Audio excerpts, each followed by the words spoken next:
할머니, 언제 요양원에 가실 거예요? 손주 하진이가 천진난만한 얼굴로 물었다. 내일 칠순 잔칫날, 나는 주빈석에 앉아 친지들의 축복과 아들의 건배, 손주의 웃음소리를 들을 줄 알았다. 그러나 농담처럼 던져진 그 한마디는 칼날처럼 내 지난 세월의 노고를 갈기갈기 찢어놓았다. 식탁에 앉은 모두가 복소를 터뜨렸지만 내 가슴은 철렁 내려앉았다. 더욱 가슴을 애는 것은, 아들 임지성에 애는 것은, 그 순간 나는 애써 웃으며 아무렇지 않은 척했지만 마음은 깊은 수렁에 빠진 듯했다. 늙은이 정말 이런 말이 무섭다. 평생을 애썼으니 존경을 받을 줄 알았건만 현실은 가장 가까운 이들에게 나는 그저 짐일 뿐이라는 것을 가르쳐 주었다. 내 이름은 임수영, 70세이다. 우리 동네 사람들에게 칠수는 마땅히 축하받을 큰 날이었다. 인생 79이라 했으니 이 나이까지 살았으면 떠들썩하게 잔치를 벌여 기쁨을 나누고 평생의 노고에 대한 보답이라 생각하는 것이었다. 나는 이날을 위해 일주일 전부터 분주하게 움직였다. 옷장 속을 뒤적여 작년에 아까워서 입지 못했던 새 코트를 꺼내 반듯하게 다림질하고 동네 미용실에 가서 머리도 염색했다.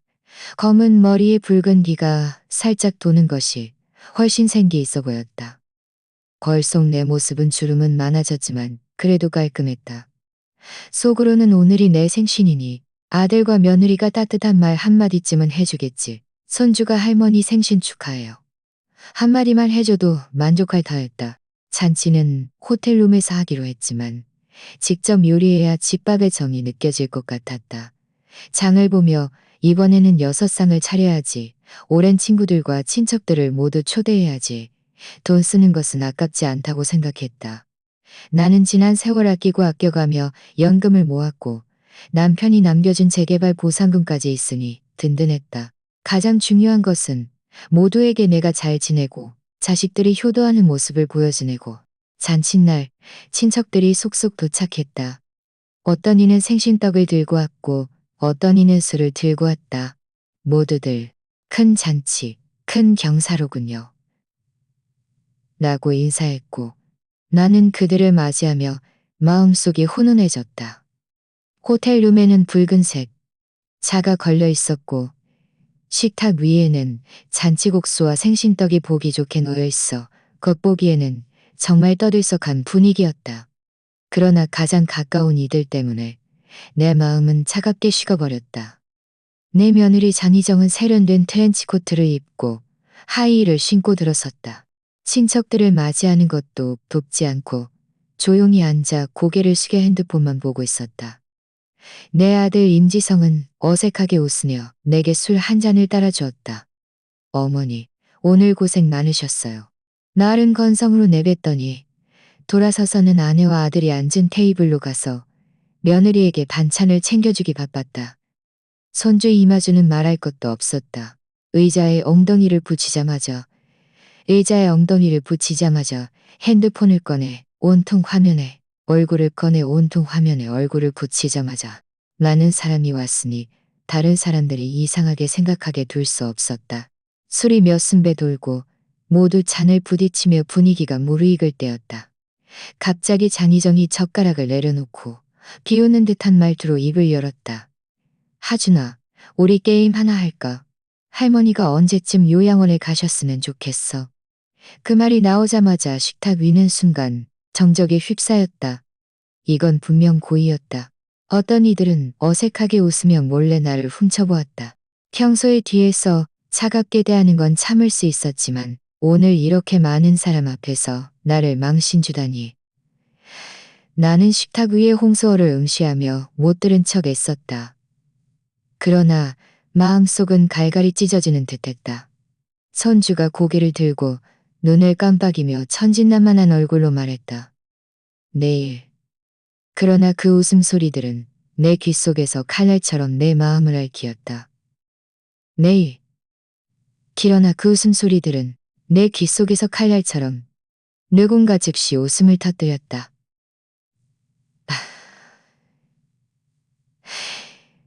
이 아이 말솜씨 한번 빠르네. 장희정은 입꼬리를 올리고 눈에 만족스러운 빛을 스쳤다. 마치 마침내 자신이 원하던 대답을 들은 듯했다. 그녀는 손을 뻗어 손주의 어깨를 두드리며 말했다. 아이고, 하준이 정말 똑똑하네. 아주 잘 말했어. 아주 잘 말했어. 나는 그저 가슴이 답답하고 숨쉬기조차 어려웠다. 임지성은 분위기가 어색해지자 쓴웃음을 지으며 술잔을 들었다. 어떤 이는 어색하게 웃으며 술잔을 들었다. 빨리 준비하는 게 좋지. 혹시라도 무슨 일 생기면 모두가 불안할 테니까. 오늘 어르신 칠순 잔치인데 길한 말을 해야지. 라고 말했다. 그러나 그 말은 힘이 없었고 아무도 받지 않았다. 장희정은 이 틈을 타 한마디 덧붙였다. 그때 되면 우리 모두 편해지는 거 아니겠어요? 내 마음속은 쿵하고 무너지는 듯했다. 누군가 차가운 물 한 통을 머리 위로 들이부은 것 같았다. 수십 년간 아끼고 아껴가며 손주를 돌보고 밥하고 빨래하며 온 마음과 노력을 쏟아부었는데, 내 연금까지 쏟아부었는데 언제든 요양원에 버려질 수 있는 존재일 뿐이었다. 그러나 친척들 앞에서는 체면을 구길 수 없었다. 그들이 나를 비웃으며 자식 농사 망쳤다고 말하게 할 수 없었다. 나는 고개를 들고 애써 미소를 지으며 최대한 침착한 목소리로 말했다. 좋아, 내일 바로 갈게. 모두가 순간 얼어붙었고 아무도 말을 잇지 못했다. 공기는 정지했고 젓가락이 그릇에 부딪히는 소리조차 귀에 거슬렸다. 장희정은 고개를 소리조차 귀에 거슬렸다. 나는 마치 식탁에 놓인 붉은 복숭아 같았다. 겉은 화려했지만 속은 이미 텅 비어 있었다. 나는 고개를 숙여 반찬을 한 입 먹었지만 아무 맛도 느껴지지 않았다. 잔치가 끝나고 친척들이 하나둘 떠나갔다. 방 안에는 먹다 남은 음식 찌꺼기와 차갑고 역한 술 냄새만이 가득했다. 다른 이들의 칠순 잔치는 자손들이 모여 떠들썩하고 행복한 웃음소리가 가득하다는데 내 잔치는 순식간에 지나가 버리고 남은 것은 차가운 쓸쓸함뿐이었다. 장희정이 가장 먼저 자리에서 일어났다. 피곤하다며 가방을 들고 방으로 돌아가 쉬겠다고 했다. 내게 형식적인 말 한마디 건넬 생각조차 없었다. 나는 하이힐 소리를 내며 멀어져 가는 그녀를 보며 마음이 텅 비어버렸다. 임지성은 서둘러 뒤따라갔고 아들 이마준도 핸드폰을 든 채 그들을 따라갔다. 웃음소리 한 조각도 내게 남겨지지 않았다. 나는 혼자서 어지럽혀진 식탁 앞다. 나는 혼자서 어지럽혀진 식탁 앞에 앉아 있었다. 술잔은 여기저기 뒹굴고 있었다. 반쯤 남은 음식들은 차가운 빛을 반사하고 있었다. 나는 천천히 일어서서 접시를 하나씩 주방으로 옮겼다. 손목은 쑤시고 허리는 제대로 펴지지 않았지만 이미 익숙한 일이었다. 수십 년간 나는 늘 이렇지 않았던가? 묵묵히 일하고 묵묵히 정리하고 묵묵히 정리하고 묵묵히 참아왔다. 수도꼭지에서 물이 콸콸 쏟아지고 뜨거운 김이 올라와 눈을 시큰거리게 했다. 나는 설거지를 하면서 뜨거운 김이 올라와 눈을 시큰거리게 했다. 나는 설거지를 하면서 방금 들었던 내일 바로 요양원에 갈게라는 말을 되뇌었다. 설거지를 마치고 식탁을 닦고 쓰레기를 치우자 온 집안은 마침내 말끔해졌다. 나는 텅 빈 거실을 바라보며 씁쓸함을 느꼈다. 칠순잔치는 내게 기쁜 날이어야 할 것만 비웃음의 시작이 되어버렸다. 나는 내 방으로 돌아갔다. 희미한 불빛 아래 벽에는 돌아가신 남편의 사진이 걸려 있었다. 인자한 미소로 나를 바라보는 듯했다. 나는 가슴이 저려 침대에 앉아 지난 세월을 되짚어 보았다. 남편은 되짚어 보았다. 돈을 손에 넣자마자 아들과 며느리는 자신의 이름을 등기부등본에 올리자며 난리를 피웠다. 남편은 죽어도 안 된다고 했다. 이건 당신의 생명줄이야. 노후를 위해 남겨둬야 해.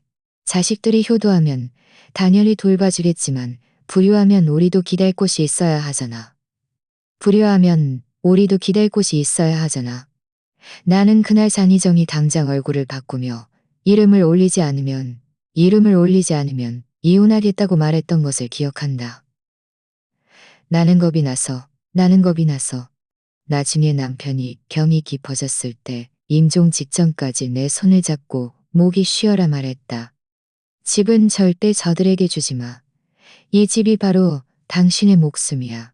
이 대목에서 나는 눈물이 왈칵 쏟아졌다. 남편의 고집이 아니었다면 나는 오늘 방 한 칸조차 없었을지 모른다. 더구나 이렇게 말할 빼장조차 없었을 것이다. 그런데도 그들은 나는 눈을 감았다. 다고나 이렇게 말을 짐처럼 여겼다. 나는 눈을 감았다.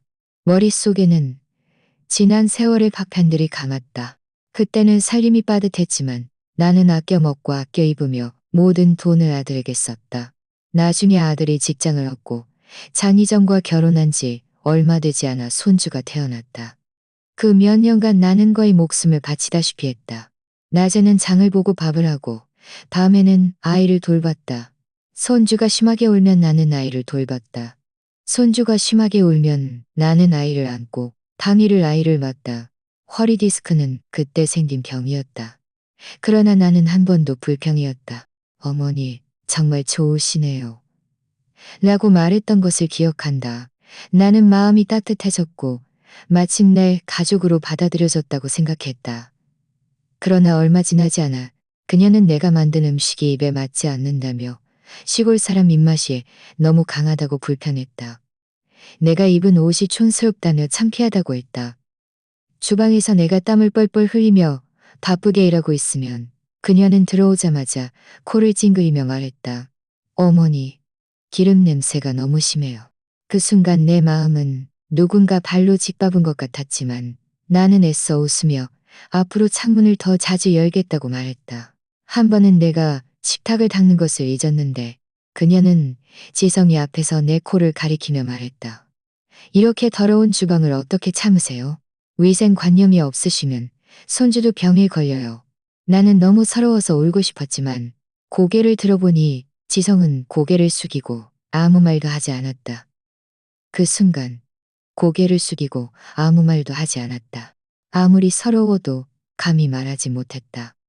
왜냐하면 일단 말을 꺼내면 젊은 사람들과 따지지 마세요. 나는 마치 길들여진 늙은 황소처럼 매일 묵묵히 일하며 한 번도 인정받지 못했다. 연금의 절반은 집에 보태고 나머지 절반은 집에 보태고 나머지 절반은 집에 보태고 나머지 절반은 채소와 과일을 사는 데 썼다.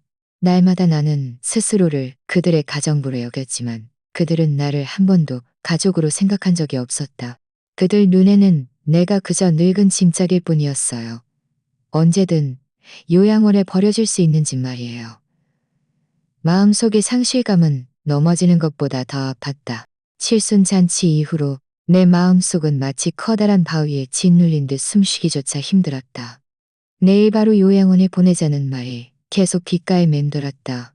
밤에는 침대에 누워 뒤척이며 잠을 이루지 못했다.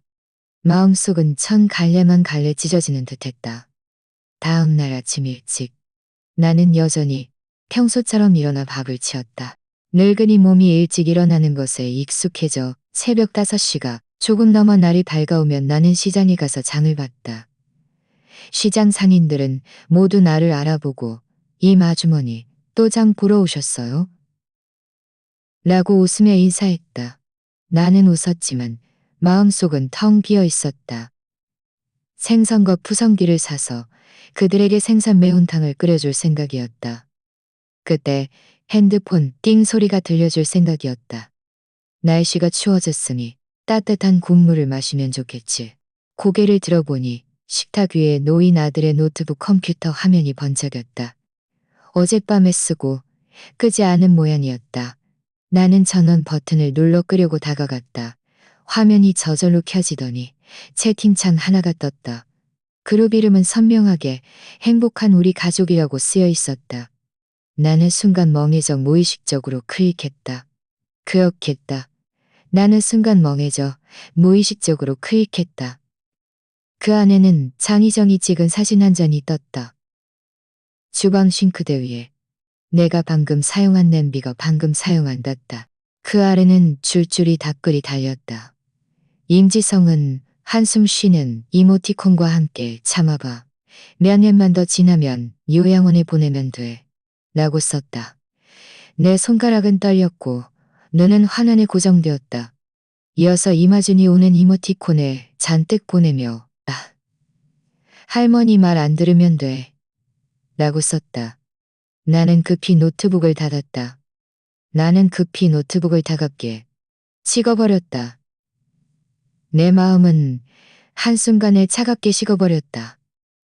눈물이 통제하를 흐렸다. 냄비 속 매운탕이 보글거리는 소리가 귓가에 들렸고 냄비 뚜껑에서는 김이 펄펄 솟아났지만 나는 주변이 뼛속까지 차갑게 느껴졌다. 나는 이를 악물고 막 끓인 생선 매운탕을 들었다.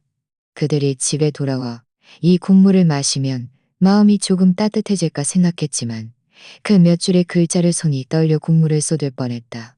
그 몇 줄의 글자를 생각하니 손이 떨려 국물을 쏟을 뻔히 쏟을 뻔했다. 그때 문에서 열쇠 소리가 들렸다. 그들 세 식구가 웃고 떠들며 들렸다. 나는 입을 벌렸지만 아무 말도 할 수 없었다. 매운탕은 여전히 뜨거운 김을 내고 있었다. 나는 국물을 식탁에 놓았지만 그들은 각자 자리에 앉았다. 이마주는 계속 고개를 숙여 핸드폰 게임을 했고 임지성은 국물 한 입을 맛보더니 덤덤하게 좀 짜네요 라고 말했다. 수십 년의 노고가 돌아온 것은 그저 멸시와 짜증뿐이었다. 장희정은 숟가락을 내려놓으며 어머니 그냥 밥하지 마세요. 어차피 배달 음식 시켜 먹는 게 편하잖아요. 나는 몰래 고개를 들어 웃으며 이야기하는 그들을 바라보았다. 마음은 얼어붙는 듯했다. 결국 나는 내가 늘 집안의 기둥이자 그들을 의지할 곳이라 생각했지만 그들 눈에는 그저 귀찮은 늙은이, 언제든 요양원에 내쫓을 수 있는 사람일 뿐이었다. 나는 매운탕 한 숟가락을 떠서 먹었다. 나는 일방적으로 양보하고 그들이 나를 만만하게 여기게 만들었다. 마음은 완전히 차가웠다. 나는 묵묵히 식탁을 정리하며 마음속에 문득 일었습니다. 일방적으로 베풀어 그들이 모든 것을 당연하게 여기게 했다. 그러나 남편이 말했던 것을 잊지 말자. 이 집은 내 목숨이자 내 자존심이다.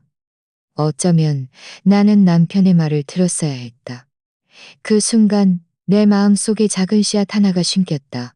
언젠가 나는 그들에게 내가 없으면, 그들에게 내가 없으면 그들 자신이 얼마나 고립되고 의지할 곳 없는 존재가 되는지 보여주리라. 그날 밤 저녁 식사를 마친 그들은 여느 때처럼 각자 방으로 데리라.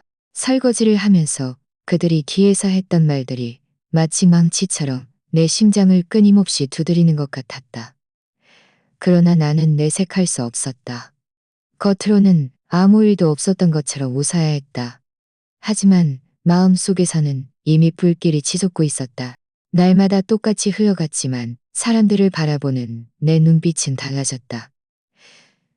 며칠 후 임지성에게서 전화가 왔다. 어머니, 오늘 야근이라 집에 가서 밥 못 먹을 것 같아요. 나는 잠시 멈칫했다.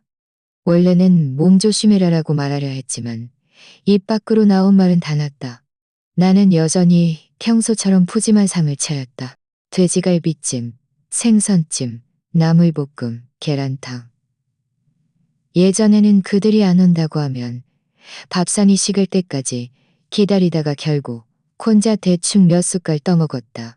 속으로는 아들은 일이 바쁘고 며느리는 아이 돌보느라 힘들겠지 하고 스스로를 위로했다. 그러나 이번에는 기다리지 않기로 했다. 나는 음식을 식탁에 차려놓고 혼자 천천히 먹었다. 돼지갈비찜의 향기가 코를 자극했다. 나는 한 조각을 집어 입에 넣고 아주 천천히 먹었다. 나는 문득 이렇게 혼자 밥을 먹는 것이 예전보다 훨씬 편안하다는 것을 깨달았다. 반쯤 먹었을 때 핸드폰이 띠링하고 울렸다. 무심코 보니 이웃이 보낸 사진이었다. 그들 세 식구가 헛골 식당에서 김이 모락모락 나는 냄비에 고기를 뒤적이며 환하게 웃고 있었다. 사진 속 장희정은 잔을 들고 있었고 이마주를 들고 있었고 이마주는 젓가락으로 음식을 짓고 있었으며 임지성은 얼굴 가득 미소를 띠고 있었다. 식탁 위의 음식은 여전히 따뜻한 김을 내고 있었지만 내 마음은 그보다 더 차가웠다. 나는 핸드폰을 식탁에 엎어놓고 고개를 숙여 남은 돼지갈비찜을 한 조각씩 입에 넣었다. 씹는 소리가 거슬렸다. 짜든 싱겁든 나는 꾸역꾸역 한 그릇을 다 먹었다. 앞으로는 그들이 오든 안 오든 나는 먼저 나 자신을 돌봐야 해. 나는 마음속으로 스스로에게 다짐했다. 얼마 지나지 않아 장희정이 또 시비를 거었다. 그날 그녀는 퇴근하고 돌아와 주방에 들어섰다가 싱크대에 설거지하지 않은 그릇이 하나 있는 것을 보고는 탁 소리를 내며 그릇을 식탁에 내려놓았다. 어머니, 위생관념 좀 가지세요. 그릇에 기름때가 그대로 있잖아요. 그릇은 모서리가 조금 깨졌고 튀어오른 물방울이 내 손등에 튀었다가 왔다. 튀어오른 물방울이 내 손등에 튀었다가 왔다. 나는 그 그릇을 응시했고 마음속에서 불길이 치솟았다. 나는 고개를 들어 그녀를 들어섰다. 내가 그렇게 말할 줄은 몰랐던 모양이었다. 그녀는 콧방귀를 끼며 말했다. 좋아요. 매번 어머니 뒤치다꺼리하는 것도 지겨웠는데 잘 됐네요. 말을 마치고는 문을 쾅 닫고 방으로 들어갔다. 이마준이 옆에서 끼어들었다. 할머니, 앞으로는 밥하지 마세요. 어차피 배달 음식이 할머니가 만든 것보다 맛있어요. 웃으며 모든 서러움했지만 반박하고 싶어도 아무 말도 나오지 않았다. 나는 그저 고개를 숙여도 아무 말도 나오지 않았다. 나는 그저 고개를 숙여도 아무 말도 나오지 않았다. 그러나 마음속으로는 이미 모든 것이 달라졌다는 것을 알았다. 밤에 나는 혼자 침대에 앉아 등기부등본을 손에 들고 반복해서 만져보았다. 두꺼운 종이 위에는 내 이름이 쓰여 있었다. 이것은 남편이 필사적으로 남겨준 것이었다. 이것은 남편이 필사적으로 남겨준 것이었다. 이 집이 내 이름으로 되어 있지 않았다면 그들은 벌써 나를 내쫓았을 거야. 나는 문득 깨달았다. 과거의 나는 내 모든 것을 아들과 며느리 모든 것을 아들과 며느리과 과거의 나는 내 모든 것을 아들과 며는 내 모든 것을 아들과 며느 것을 내게는 아직 집이 있고 나만의 자존심이 있다는 것을 여기까지 생각하자 내 마음속에서 한 번도 느껴보지 못한 힘이 솟아났다. 남편이 임종 직전에 했던 목소리가 다시 귓가에 울렸다. 집은 당신의 목숨이야. 아무도 빼앗게 하지 마.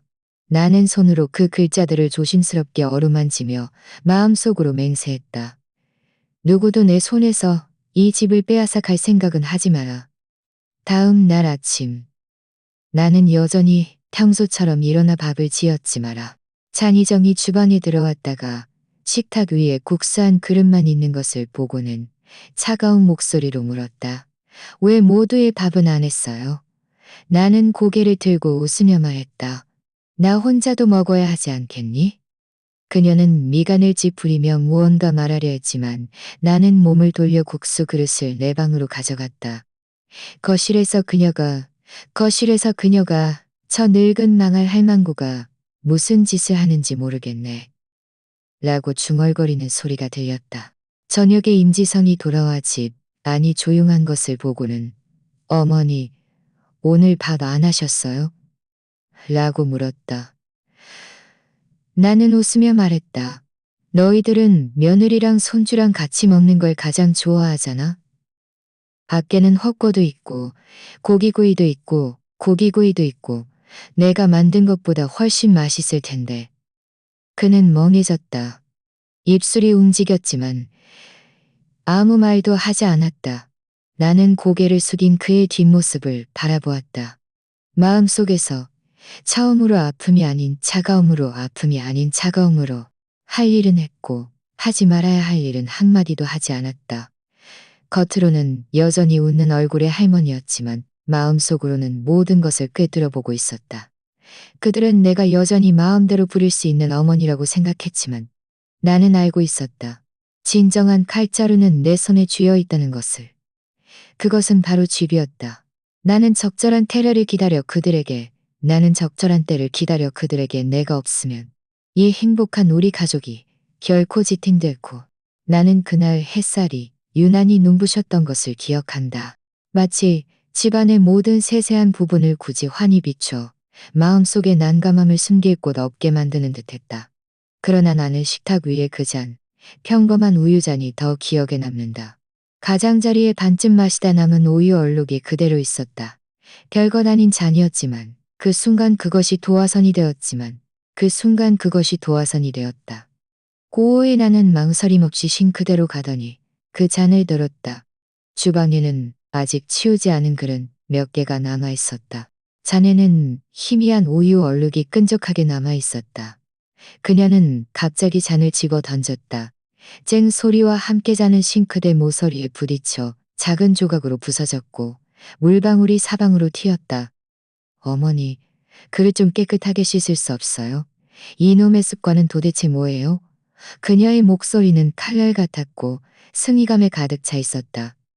마치 매번 사람들 앞에서 나를 비난할 때마다 자신의 체면이 조금씩 높아지는 것처럼 말이다.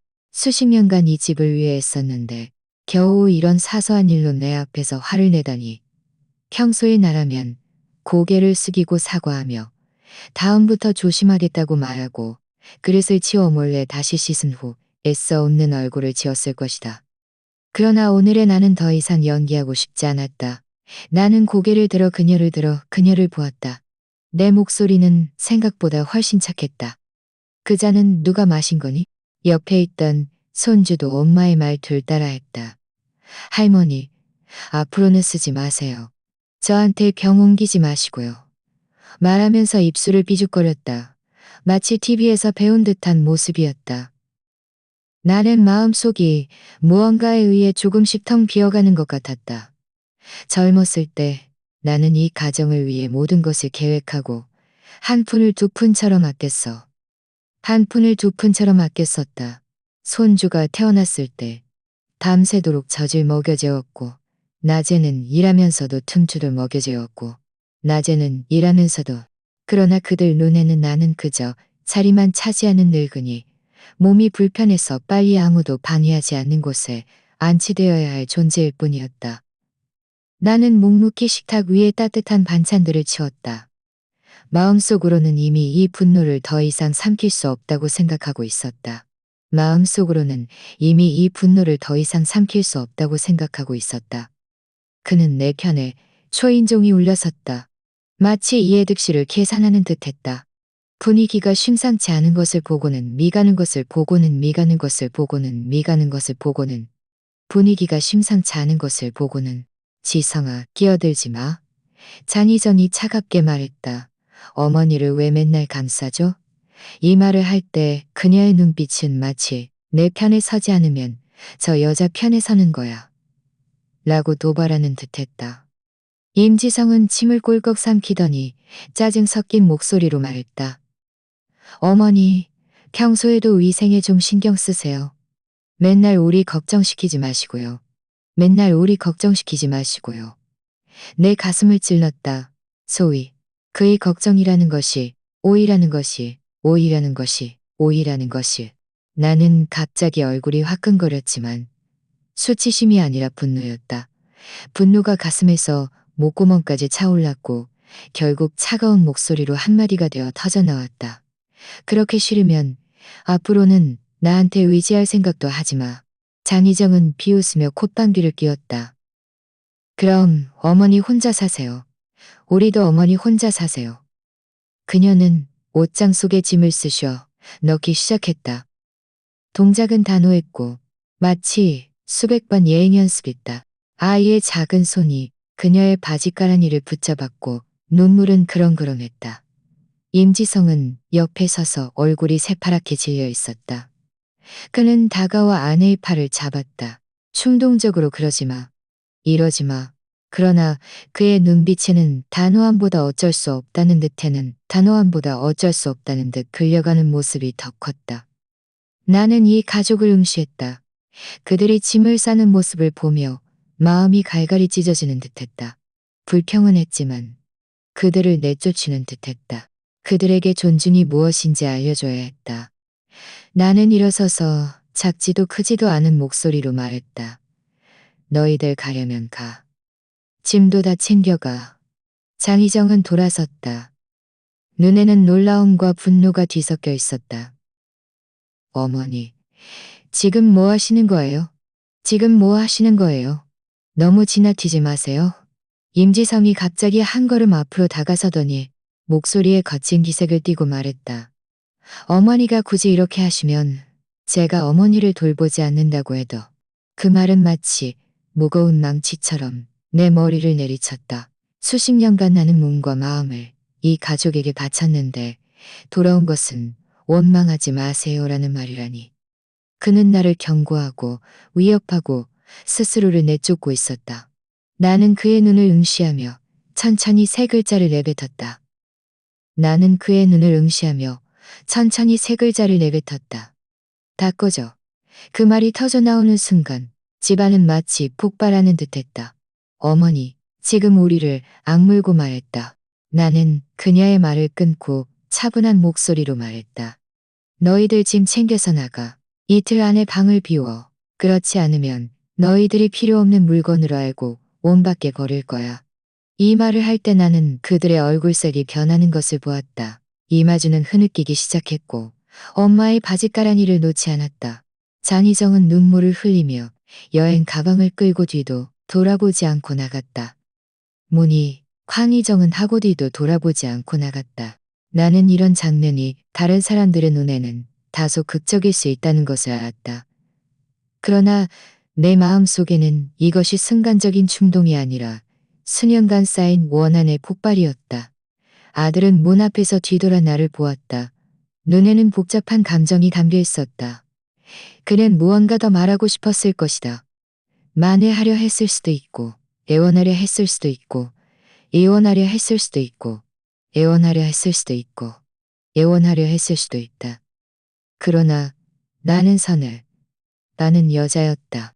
그 시간이 지나면 나는 더 이상 상관 안 할 거야. 그는 무슨 말 같지도 않은 말을 중얼거리더니 몸을 돌려 아내와 아들을 이끌고 떠났다. 문이 그들 뒤에서 무겁게 닫히며 집안에 메아리가 남았다. 나는 거실 한가운데 서서 그들이 떠나는 뒷모습을 보았다. 마음속에는 상상했던 것처럼 격렬한 기쁨이나 슬픔은 없었다. 그저 이상한 고요함, 마치 무거운 짐을 내려놓은 듯한 가벼움만이 느껴졌다. 남편이 남겨준 유언장 사본과 등기부등본은 모두 침대 머리맡사람 맨 위에 두었다. 몇 번이고 펼쳐보며 스스로에게 확신을 주었다. 이웃들이 와서 어떤 이는 말렸고 어떤 이는 나를 비난했다. 나는 개의치 않았다. 이 길이 쉽지 않을 것이고 어떤 이들은 나를 불효하다고, 어떤 이들은 나를 불효하다고, 어떤 이들은 나를 불효하다고, 어떤 이들은 내가 잔인하다고 비난했다. 그러나 나는 더 분명히 알았다. 그러나 나는 더 분명히 알았다. 불을 켜고 창가에 앉아 창 밖의 달빛을 바라보았다. 마음속은 오히려 말할 수 없는 평온함으로 가득했다. 이틀이면 그들이 자신들이 무엇을 했는지 깨닫기에 충분했고 내가 앞으로 할 일을 준비하기에도 충분했다. 다음 날 아침 날이 막 밝아왔을 때 나는 쓰레기를 버리러 아래층으로 내려갔다. 전날 밤잠을 잘 못 자서 머리가 어지러웠고 발걸음도 조심스럽지 못했다. 계단 입구에 다다르자마자 한 발을 헛디뎌 몸이 맹렬히 아래로 굴러떨어졌다. 눈앞이 캄캄해지고 쿵 하는 소리가 들렸다. 허리가 부러지는 듯한 통증의 식은땀이 줄줄 흘렀다. 나는 그때 차가운 계단에 쓰러져 거친 숨을 몰아쉬던 것을 기억한다. 눈물이 통제할 수 없이 흘러내렸다. 사람을 부르고 싶었지만 목소리가 나오지 않았고 주변에는 익숙한 그림자 하나 없었다.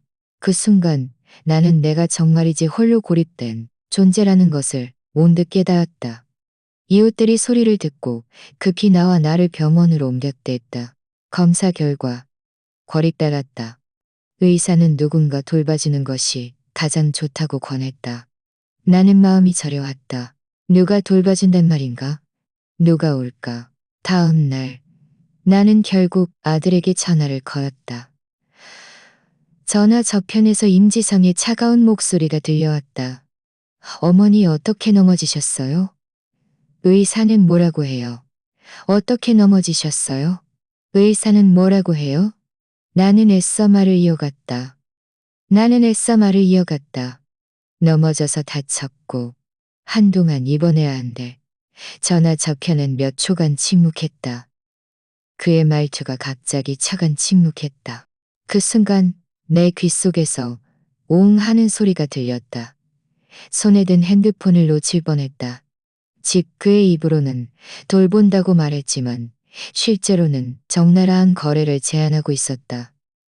집과 돌봄을 바꾸자고. 나는 가슴을 움켜쥐었다.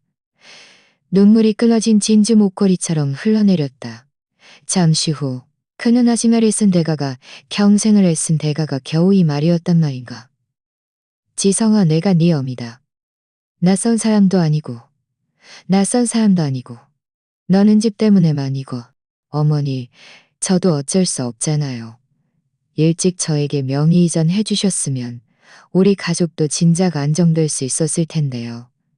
지금 어머니가 아프신데 제가 그냥 시간만 허비할 수는 없잖아요. 그냥 시간만 허비할 수는 없잖아요. 그냥 시간만 허비할 수는 없다니. 나는 가슴이 무거운 망치에 얻어맞은 듯했고 숨이 가빴다. 결국 그의 눈에는 나를 돌보는 것이 친정이 아니라 비용이었던 것이다. 나는 눈물을 참으며 목이 쉬어라 말했다. 임지성, 저 여자랑 쓸데없는 소리 하지 마. 저 여자는 그저 짐일 뿐이야. 그 낡은 집이나 붙들고 빨리 관에나 들어가라고 해. 우리는 필요 없어. 나는 벌떡 일어섰다. 허리가 경련하듯 아팠지만 신경 쓸 겨를이 없었다. 그 말은 칼날처럼 내 심장을 곧장 찔렀다. 네 낡은 집이나 붙다. 그날은 통화 종료음이 들렸다. 네 낡은 집이나 붙들고 딸은 거의 소리치듯 말했다. 이 집 나라에 기부할지언정 너희들에게는 절정. 나는 천장을 응시했다. 눈물이 한 방울씩 흘러내려 베개를 적셨다. 그 순간 내 마음은 완전히 죽어버렸다. 그 후 며칠간 나는 혼자 병상에 누워 있었다. 몸을 뒤척이는 것조차 힘들었다. 식사는 간호사가 가져다 주었고 몸을 씻는 것은 스스로 천천히 움직여야 했다. 밤에는 허리가 아파 잠을 이룰 수 없어 창밖의 가로등을 멍하니 바라볼 수밖에 없었다.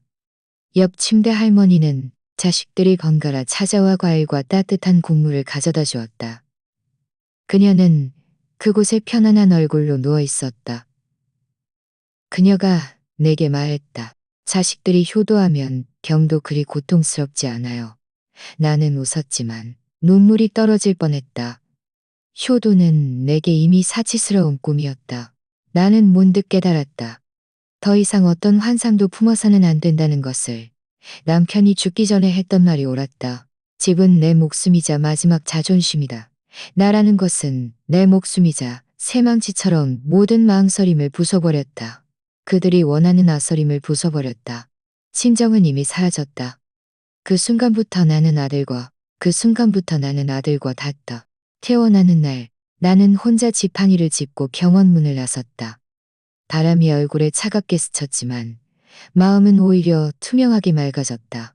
더 이상 그들의 차가운 말과 비난에 무너지지 않을 것이고 더 이상 그들에게 희망을 걸지 않을 것이고 더 이상 그들에게 희망을 걸지 않을 것이다.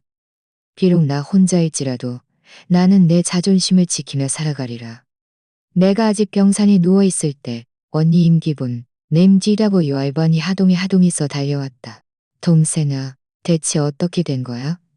온몸이 부서졌잖아. 나는 쓴웃음을 지었다. 넘어져 봐야 아무도 나를 아껴주지 않는다는 걸 알게 되네. 언니는 한숨을 쉬더니 따뜻한 국물 한 그릇을 내 입에 가져다 주었다. 이런 얘기는 나중에 하고 일단 국물부터 마셔. 계속 꼬집 부리면 네 마음속을 걸고 저들과 싸우는 꼴이 될 뿐이야. 나는 국그릇을 응시했다. 눈물이 국물 속으로 떨어졌다. 퇴원 후 언니는 나와 함께 집으로 돌아왔다. 집은 텅 비어 있었고 그들의 물건은 이미 대부분 치워지고 몇 가지 잡동사니만 흩어져 있었다. 나는 텅 빈 거실을 바라보았지만 마음속에는 그리 큰 동요가 없었다. 동생아, 언니가 나지막이 말했다. 이 집을 놔둬서 뭐하니? 매일 여기서 지내면 그 끔찍한 일들만 생각날 텐데. 팔아버리고 다른 곳으로 가서 편하게 지내는 게 낫겠다. 이곳에는 나의 청춘이 있었고 남편의 그림자가 있었고 지난 세월의 서러움과 눈물이 있었다. 그러나 아무리 아쉬워도 결국은 고통일 뿐이었다. 나는 고개를 끄덕였다. 목소리는 낮게 가라앉아 있었다. 팔아야겠지. 어차피 남겨둬도 그들은 이깟 물건 때문에 계속 신경 쓸 테니. 그 말이 이깟 물건 때문에 계속 신경 쓸 테니. 그 말이 입 밖으로 나오는 순간 나는 마음속이 오히려 가벼워지는 것을 느꼈다. 그러나 전화 속 그들의 네 낡은 집이나 붙들고 빨리 관에나 들어가라고 해. 나는 말을 떠올리자 나는 이를 악물고 내 이름을 또렷이 써내려갔다. 계약서에 서명하자 내 마음속에서 문 하나가 닫히는 듯했다. 그것은 과거에 속한 문이었다. 돈이 입금된 후 나는 가장 먼저 아들 가족을 차단했다. 전화, 가장 먼저 아들 가족을 차단했다. 전화, 카톡, 모든 연락 수단을 하나하나 삭제했다. 삭제 버튼을 누르는 그 순간 내 마음속에서 내 마음속에서 며칠 후 나는 언니와 함께 하동으로 가는 KTX에 몸을 실었다. 기차는 남쪽으로 내달렸고 창밖 풍경은 점점 달라졌다. 북쪽의 회색빛 우울함은 사라지고 푸른 들판과 멀리 희미하게 보이는 산 그림자가 그 자리를 대신했다. 나는 좌석에 기대앉았다. 나는 좌석에 기대앉았다. 나는 좌석에 기대앉았다. 마음속에는 오랜만에 느껴보는 평화하지였다. 핸드폰 화면은 텅 비어 있었다. 더 이상 아들의 차가운 목소리도 며느리의 비아냥거림 목소리도. 하동에 도착하자 언니는 나를 자신의 집 근처 작은 마당이 있는 집으로 데려갔다. 기와지붕이 얹힌 단층 집이었다. 마당은 크지 않았지만 꽃과 풀이 가득 심겨 있었다. 햇살이 나뭇잎 사이로 쏟아져 내렸고 마당 벽 너머에는 푸른 산비탈이 펼쳐져 있었다. 마당에 들어서자마자 조용하고 아주 좋단다. 언니가 얼굴을 스쳤다. 역겨운 기름 냄새도 다투는 차가운 말도 없었다. 그저 새소리와 바람에 흔들리는 냄새도. 다투는 차가운 말도 없었다. 그저 새소리와 바람에 흔들리는 나도 없었다. 이제부터는 누구 눈치 볼 필요 없어. 내 눈시울이 뜨거워져 고개를 끄덕였다. 하동에서의 나날은 마치 새로운 마음을 얻은 듯했다. 매일 아침 나는 마당을 몇 바퀴 돌며 흙냄새 섞인 공기를 마셨다. 언니는 내게 꽃 심는 법을 가르쳐 주었다. 나는 화분에 작은 모종을 심고 여린 싹이 하루하루 자라나는 것이었다. 여린 싹이 하루하루 자라나는 것을 여린 싹이 하루하루 자라나는 것을 보며 나는 웃으며 고개를 끄덕였다. 점심에는 차를 한 주전자 끓여 마당에 앉아 햇볕을 쬐전자. 저녁에는 언니와 함께 근처 작은 길을 산책했다. 길 양옆으로는 유채꽃밭이 넓게 펼쳐져 있었고 멀리서는 밥 짓는 연기가 피어오르고 새소리가 들려왔다. 그 순간 나는 문득 깨달았다. 삶이 이렇게나 고요하고 이렇게나 순수할 수 있다는 것을. 그런데 이렇게나 순수할 수 있다는 것을. 그런데 이제 알겠어. 혼자서도 얼마든지 편안하다면서 내게 말했다. 혼자서도 얼마든지 편안하다고 느끼지 않니? 나는 잠시 멍해졌다가 이내 웃었다.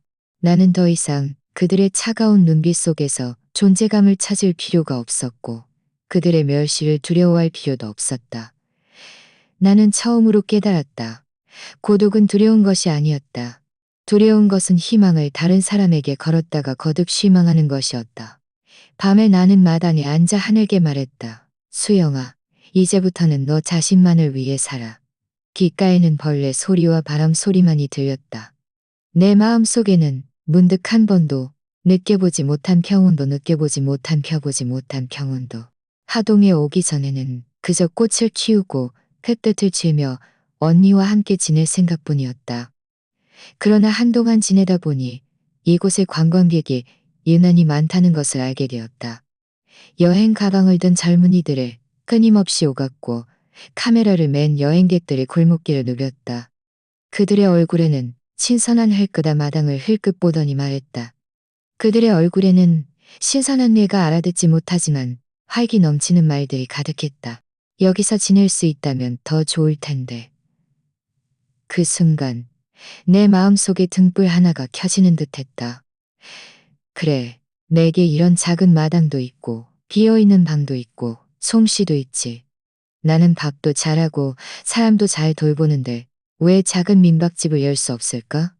나는 이 생각을 언니에게 말했다. 언니는 웃음각을 언니에게 말했다. 언니는 웃으면을 잡고 말했다. 동생아, 드디어 정신 차렸구나. 예전에 주방에서 눈치 보며 가정신 차렸구나. 언니의 말은 내 마음을 파고들었다. 늙은이 가장 두려운 것은 고립되고 멸시받는 것이었다.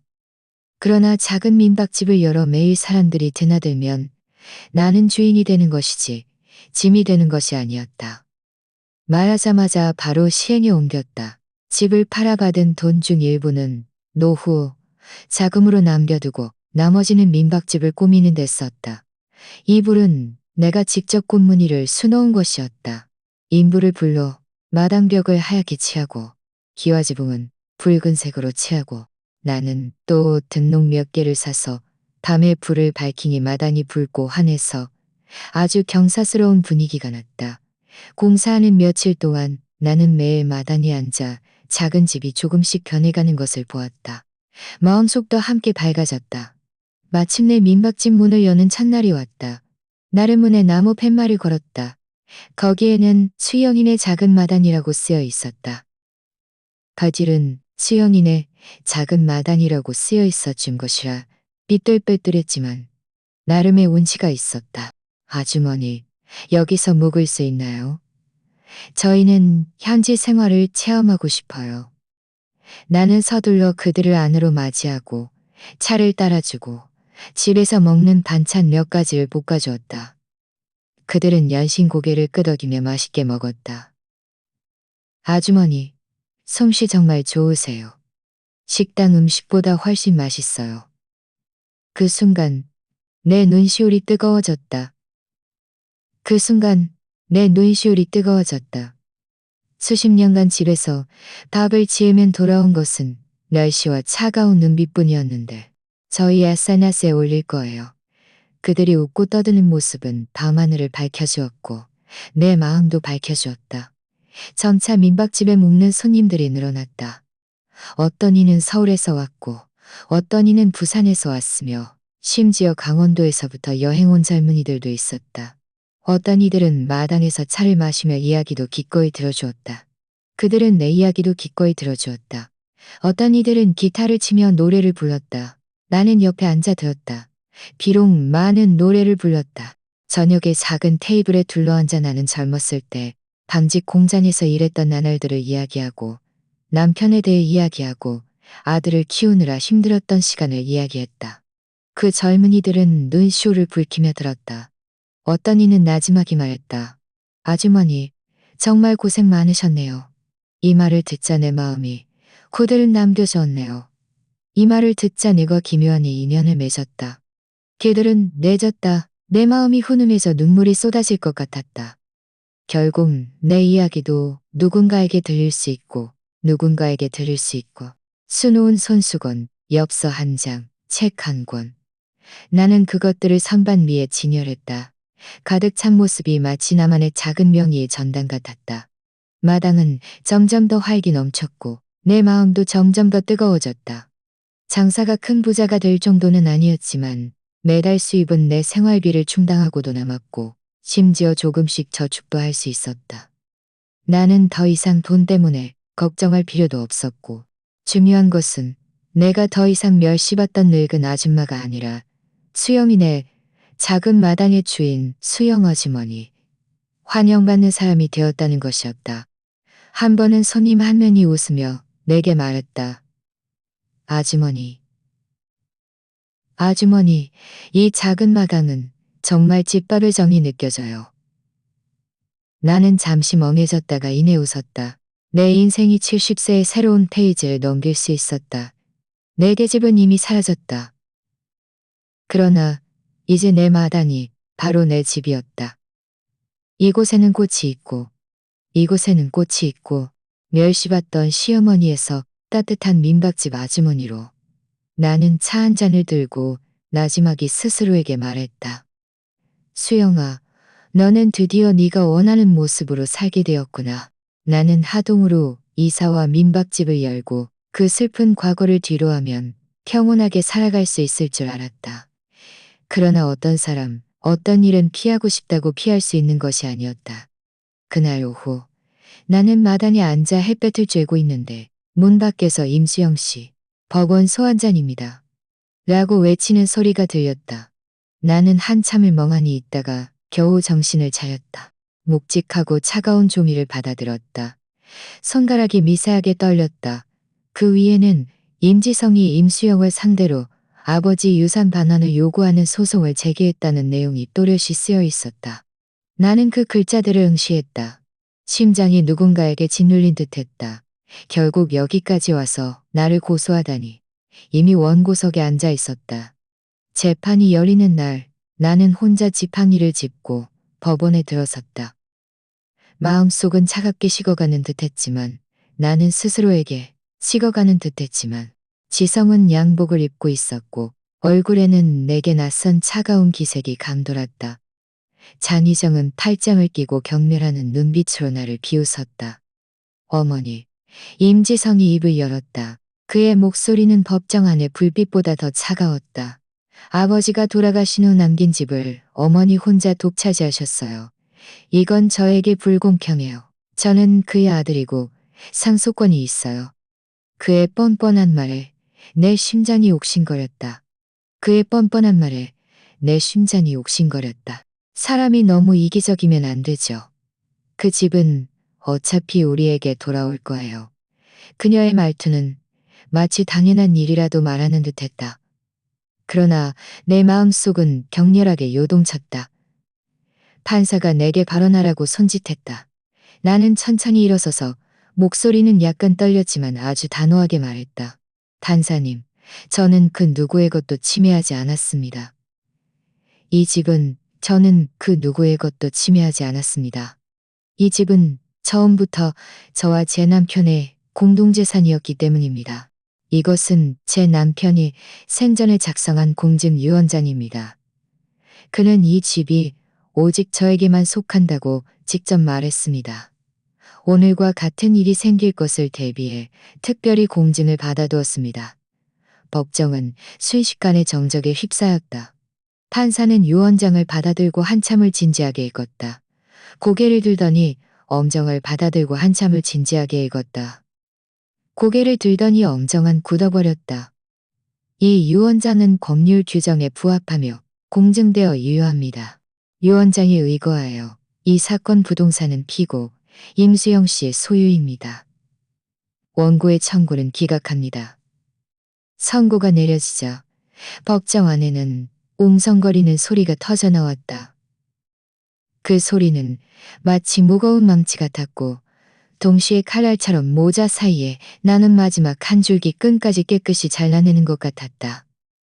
법정 문을 나서는데 지성이 쫓아와 이를 갈며 말했다. 목소리는 멈추고 뒤돌아 그럴 거야. 나는 걸음을 멈추고 뒤돌아. 앞으로 너는 네 갈 길 가고 나는 내 삶을 살겠다. 더 이상 모자 정도는 없어.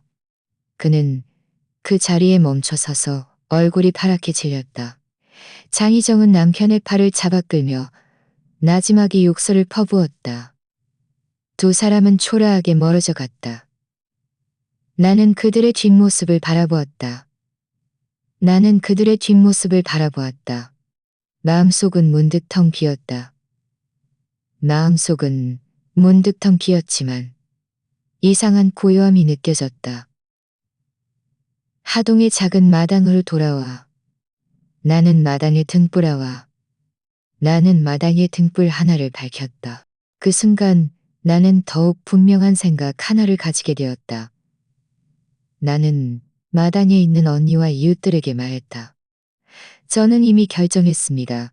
제가 100년 후에 이 마당은 그 가족에게 남기지 않을 겁니다. 모두 기부해서 정말 필요한 사람들을 도울 겁니다.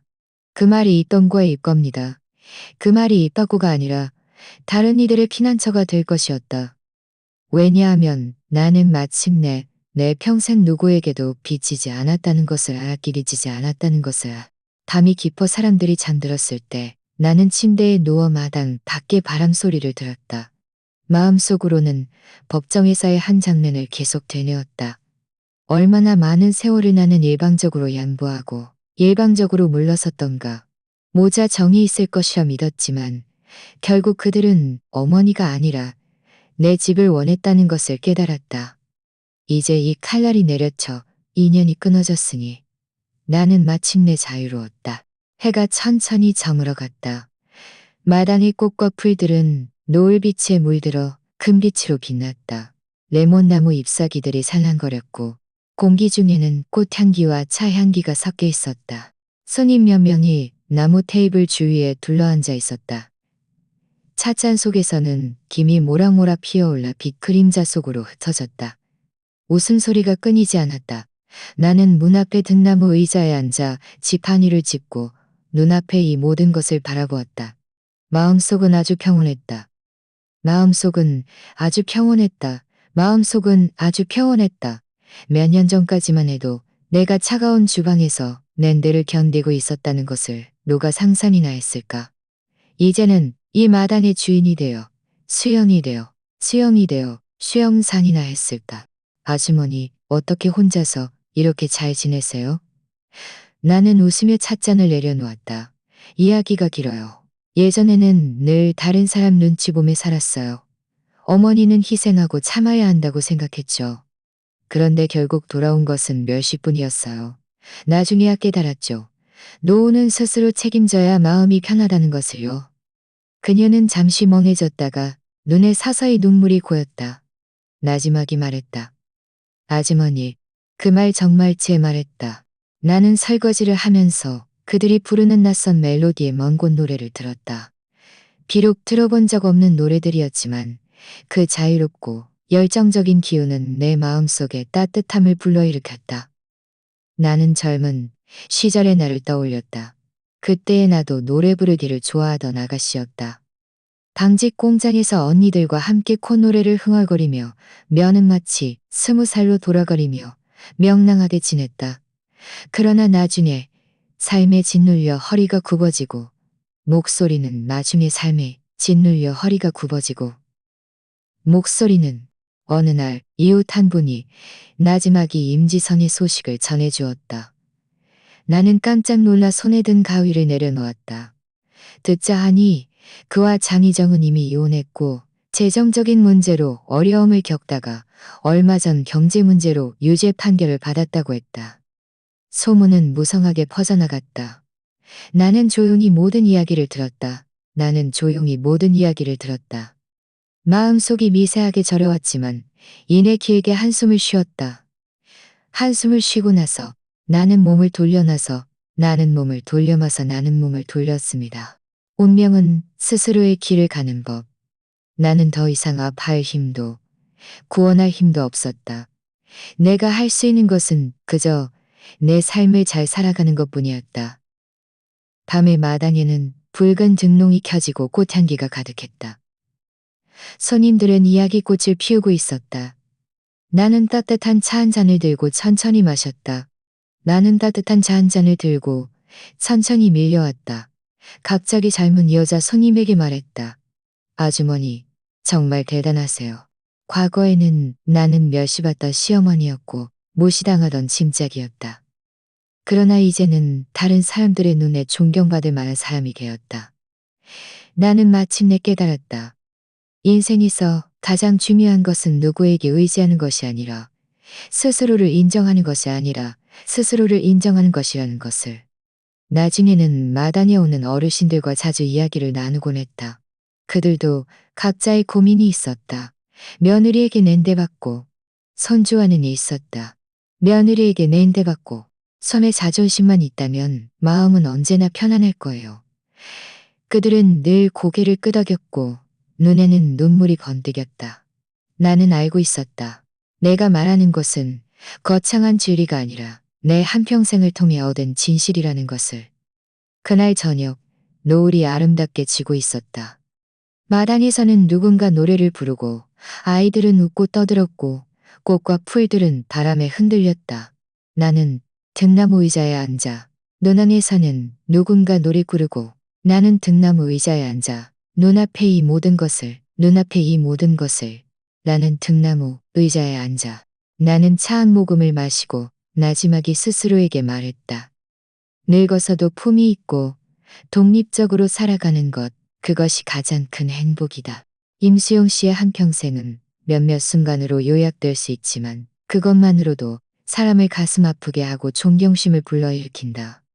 그녀는 칠순잔치에서 자손들의 축복을 받아야 마땅했지만 할머니, 언제 요양원에 가실 거예요?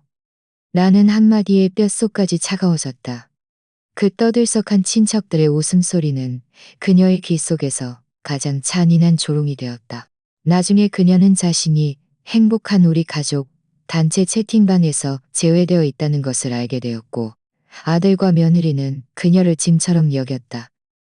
그 순간 그녀는 친정의 진실을 완전히 깨달았다. 그러나 그녀는 무너지지 않았다. 오히려 거듭된 실망이 그녀에게 차갑게 반격하는 법을 가르쳤다. 낡은 집이나 붙들고 빨리관에나 들어가. 다 꺼져. 나는 그 말은 단호했지만 그것은 그녀가 평생 처음으로 자신을 위해 살아간 순간이기도 했다. 라는 말을 들었고 마음은 완전히 죽어버렸다. 그러나 바로 그 순간 그녀는 모든 집착을 내려놓았다. 집을 팔고 하동으로 이사가서 그곳에서 그녀는 모아둔 돈으로 작은 민박집을 열었다. 꽃을 가꾸고 밥을 지어 손님들을 맞이했다. 마당에는 꽃향기가 가득했고 웃음소리가 넘쳤으며 진심 어린 칭찬이 오갔다. 그녀는 더 이상 멸시받던 늙은 아줌마가 아니라 따뜻한 수영 아주머니가 되었다. 그 후 그녀는 마침내 자신의 삶의 주인공이 되었다. 관찰자로서 나는 늘 생각한다. 수영 씨의 이야기는 사실 많은 노년층의 그림자와 같다고. 늙는다고 외로울까 두려워하지 마세요. 두려운 것은 자존심이 없는 것이에요. 자식에게 의지하는 것이 반드시 믿을 만한 것이에요. 자식에게 의지하는 것이 반드시 믿을 만한 것은 아니니 스스로에게 의지해야 마음이다. 친정이 있다면 그것은 축복이지만 없다면 스스로에게 퇴로를 마련합니다. 아니면 수영 씨처럼 자존심을 지키고 품위 있게 살아갈 건가요? 이번 이야기는 여기까지입니다. 제 구독 목표 8,000명을 달성하는데 몇 번째 구독자가 되어주실 건가요? 지금 바로 구독해주세요. 채널의 성장을 함께 지켜봐 주시길 진심으로 초대하며 제 이야기가 여러분께 도움이 되기를 바랍니다. 다음 시간에 만나요. 이 채널의 이야기는 사회 뉴스, 시청자 제보 및 댓글 공유를 포함한 실제 제보 및 댓글, 공유를 포함한 실제 글, 공유를 포함한 실제 고 및 댓글, 공유를 포함한 시청자